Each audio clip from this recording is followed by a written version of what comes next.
Being in management, absolutely, without question, sucks.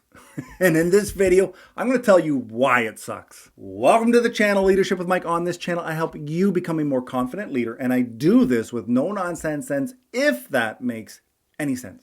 So yes, I said it. I said what I said. Management sucks. The first reason that being in management sucks is that there is more expected of you. And I'm not talking workload. What I'm talking about is when a meeting is at 10 o'clock, it is expected that you're there 5 minutes early. When the workday starts at 8, it is expected that you are there at 8. Now, these may not be written down hard, fast rules that apply to you, but I want you to understand that you are in a leadership position, which means everybody working with you is watching your every move. They're watching to see if the rules apply to you. And in my opinion, as an authentic leader, you best believe that the rules apply to you, if not more so. The next thing as a manager that you have to deal with is other people's bullshit.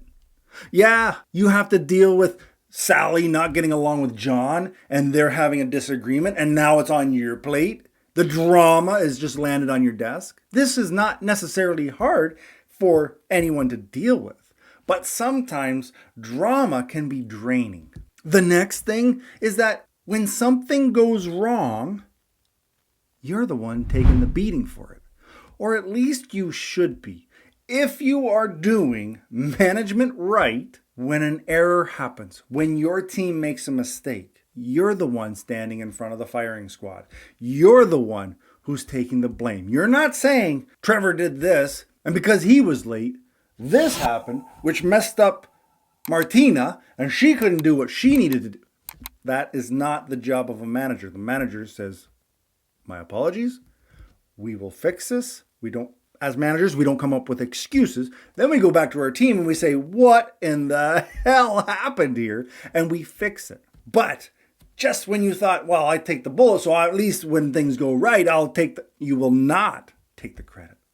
As a great, authentic leader, you are passing that credit onto your team. You're making sure that your team is getting the pat on the back and all the accolades that go with it, because that is what a great, authentic leader does. And I want you to understand that if these things are things that excite you, you don't have a problem with them.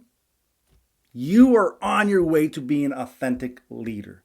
And one way that you can solidify that and build confidence that you are doing the right thing, the right way, at the right time, is by joining a community of like-minded people, like-minded leaders. And you can do that on September 21st when you sign up to be part of the No Nonsense Leadership Academy. That is where we have monthly masterclasses, we have monthly group Zoom calls, so we get to know each other. We've got a private community. You get a monthly newsletter. There's so much information that is put in nice, organized, bite-sized pieces that there is no way that you fail. Make sure you're signed up, links in the description, to be on the wait list for when it opens. And now that we've talked about why management sucks, in this video, I'm going to share with you why servant leadership is like so yesterday. Ciao.